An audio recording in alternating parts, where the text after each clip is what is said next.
नमस्कार प्यारे साथियों, सभी का हार्दिक स्वागत है स्टडी विद योगेश चैनल में। आज हम पढ़ेंगे जनरल साइंस सामान्य विज्ञान के धातु एवं अधातु के महत्वपूर्ण इम्पोर्टेंट प्रश्न देखेंगे। तो चलिए शुरू करते हैं। आज का पहला प्रश्न ये रहा, सीना बार किस धातु का अयस्क है। यहाँ पे किसी नहीं होगा, किस है। सीना बार किस धातु का अयस्क है। सीना बार ए ऑप्शन है आयरन, बी मरकरी, सी लेड, डी एल्यूमिनियम।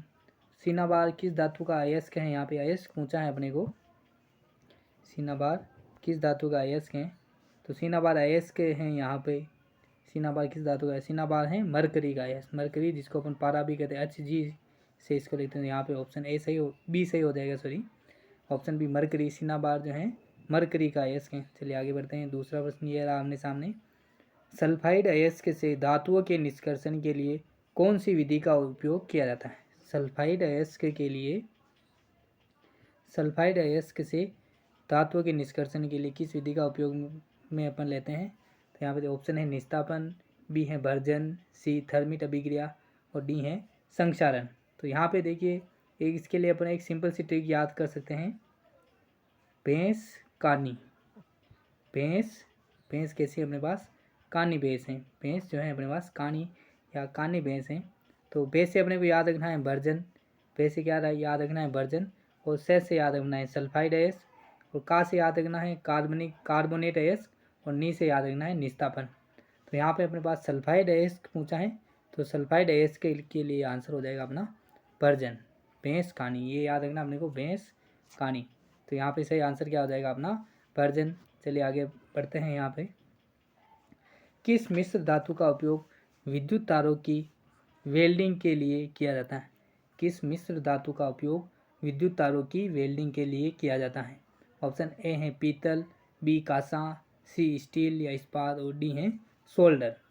तो इसका देखो सही आंसर हो जाएगा डी सोल्डर। सोल्डर जो अपने पास मिश्र धातु होती हैं, इसका उपयोग जो है हमने विद्युत तारों की वेल्डिंग के लिए किया जाता है। सोल्डर ये देखो एक मिश्र धातु है जो बनती किससे है।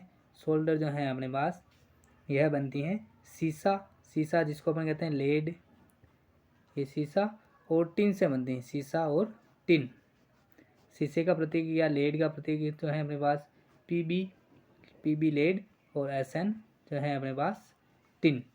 तो पीबी और एसएन से सोल्डर बनती है जिसका उपयोग उन्हें विद्युत तारों की वेल्डिंग के लिए किया जाता है। पीतल बनाने के लिए अपने पास,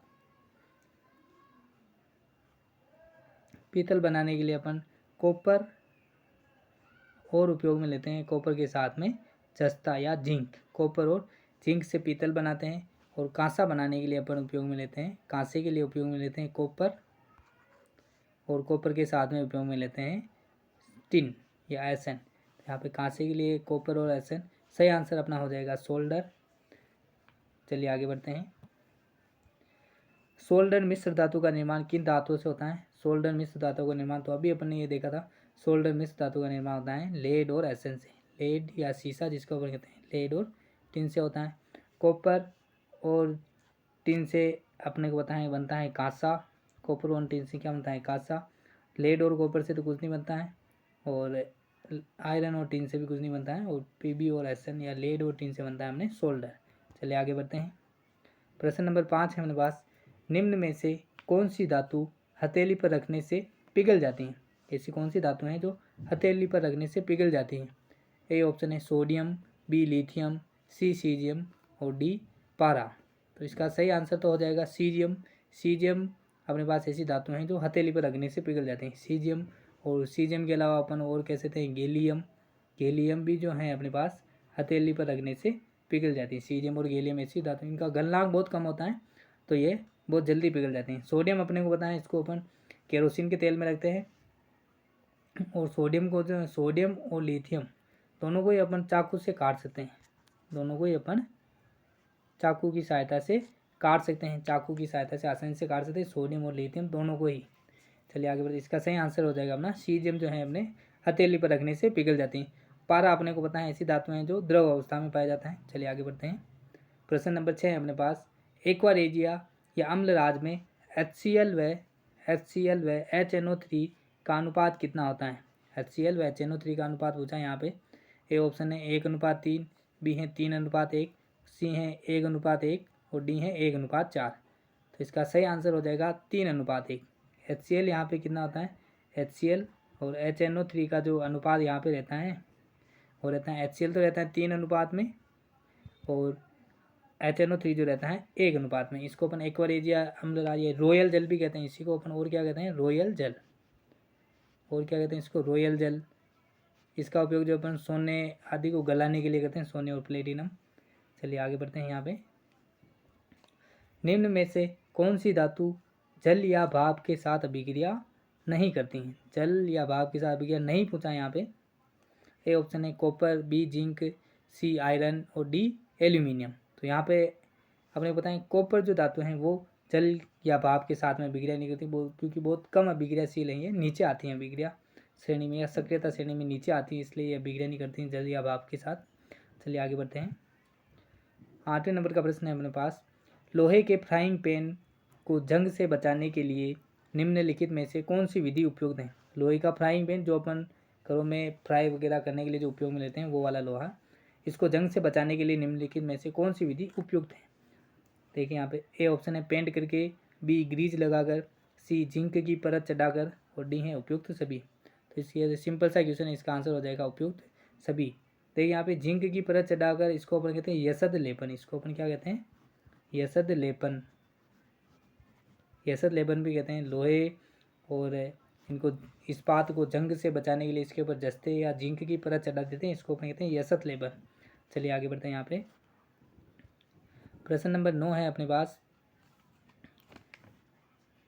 खाद्य पदार्थों के डिब्बों पर जिंक की बजाय टिन का लेप क्यों होता है? जो खाद्य पदार्थ के जो डिब्बे आते हैं अपने पास उसके ऊपर जिंक की बजाय टिन का लेप क्यों होता है? ऑप्शन ए है टिन की अपेक्षा जिंक महंगा है, टिन की अपेक्षा जिंक महंगा है, बी टिन की अपेक्षा जिंक का गलनांक अधिक है, सी टिन की अपेक्षा जिंक कम क्रियाशील है और डी ऑप्शन है जिंक की अपेक्षा जिंक अधिक अभिक्रियाशील है। तो यहाँ पे देखिए जो डिब्बे बनाए जाते हैं वो टिन के होते हैं, उसके ऊपर टिन का लेप अपन लगाते हैं, उसके ऊपर टिन का लेप लगाते हैं, जिंक का नहीं लगाते हैं।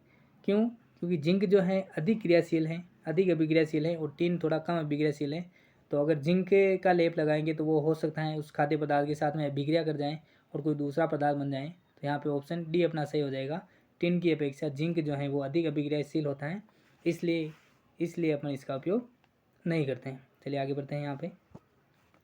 प्रश्न नंबर 10 है, अमलगम किसे कहते हैं? अमलगम किसे कहते हैं? ऑप्शन ए है ऐसी मिश्र धातु जिसमें एक धातु Ag हो, बी है ऐसी मिश्र धातु जिसमें एक धातु Al हो, ऐसी मिश्र धातु, सी ऑप्शन है ऐसी मिश्र धातु जिसमें एक धातु Hg हो और डी है ऐसी मिश्र धातु जिसमें एक धातु Au हो। Ag का मतलब होता है सिल्वर, Ag किसको कहते हैं अपन, सिल्वर को कहते हैं। और Al किसको कहते हैं, Al अपन कहते हैं एल्यूमिनियम को, Al किसको कहते हैं, एल्यूमिनियम को। और Hg अपन कहते हैं मरकरी को या पारे को, Hg किसको कहते हैं, मरकरी या पारा को अपन जो है Hg कहते हैं। और Au अपन कहते हैं सोने को या गोल्ड को। तो यहाँ पे सही आंसर हो जाएगा अमलगम किसे कहते हैं, Hg। ऐसी मिश्र धातु जिसमें एक धातु अगर मरकरी या पारा है तो उस मिश्र धातु को अपन अमलगम कहते हैं। क्या कहते हैं उसको, अमलगम कहते हैं। तो यहाँ पे ऑप्शन सी अपना सही आंसर हो जाएगा। चलिए आगे बढ़ते हैं। यहाँ पे इंपोर्टेंट क्वेश्चन है, ये परीक्षा में पूछ सकता है, अमलगम किसे कहते हैं।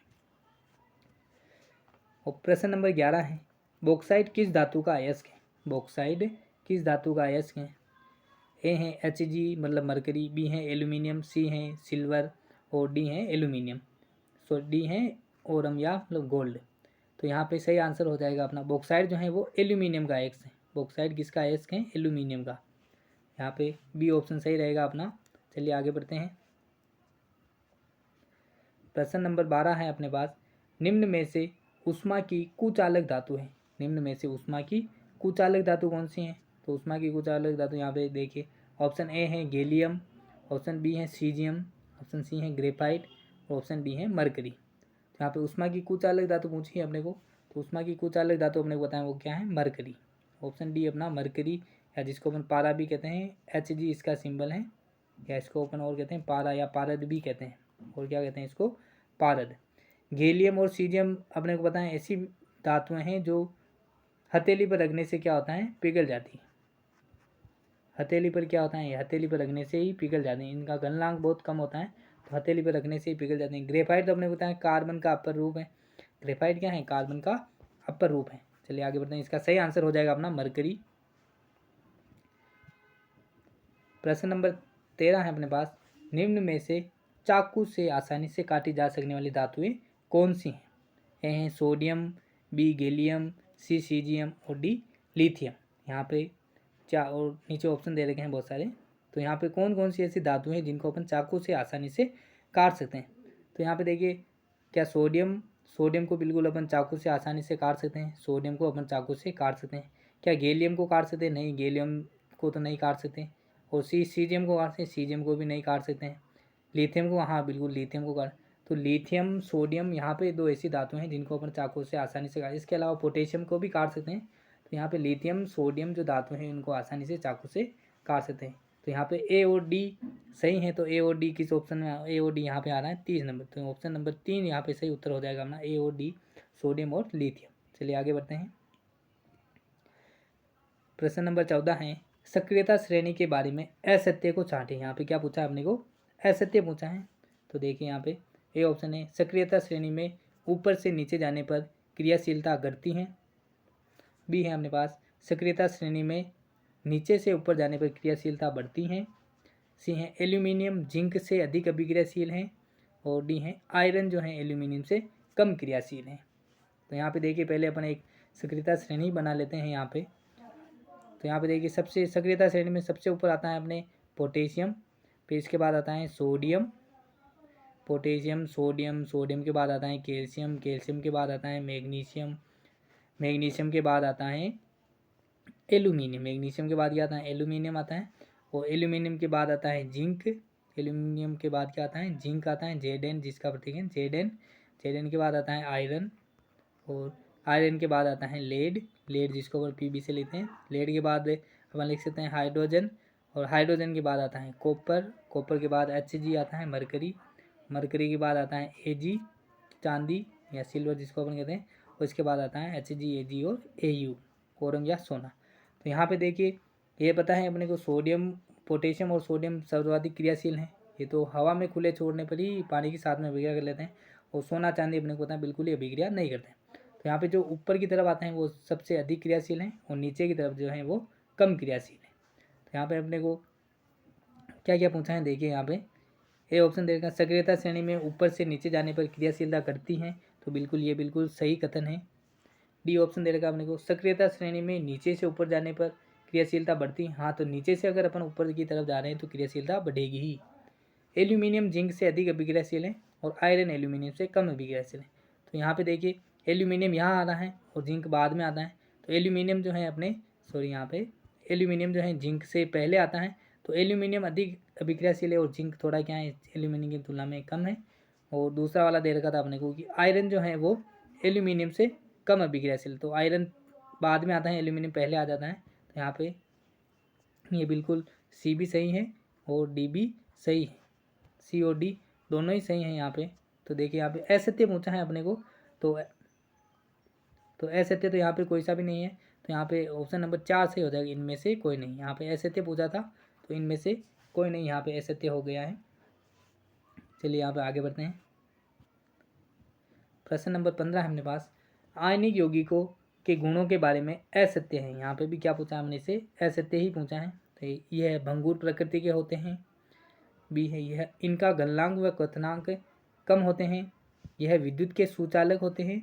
और डी यहाँ पे देखा, यह जल में अविलेय तथा पेट्रोल केरोसिन में विलय होते हैं। जल में तो अविलेय और पेट्रोल केरोसिन में विलय होते हैं।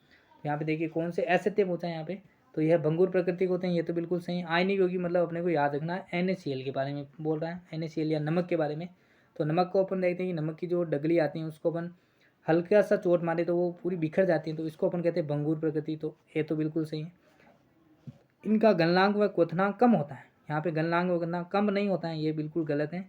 गलनांक व क्वथनांक आयनिक यौगिकों के बहुत ज़्यादा होते हैं। यह विद्युत के सुचालक होते हैं।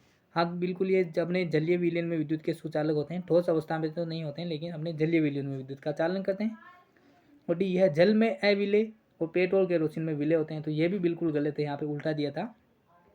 यह जल में तो क्या होते हैं, विलय होते हैं, जल में तो क्या होते हैं, विलय होते हैं, और पेट्रोल केरोसिन में अविलय होते हैं। नमक अपने को बताएं जल में तो आसानी से घुल जाता है, लेकिन पेट्रोल केरोसिन में नहीं घुलता है।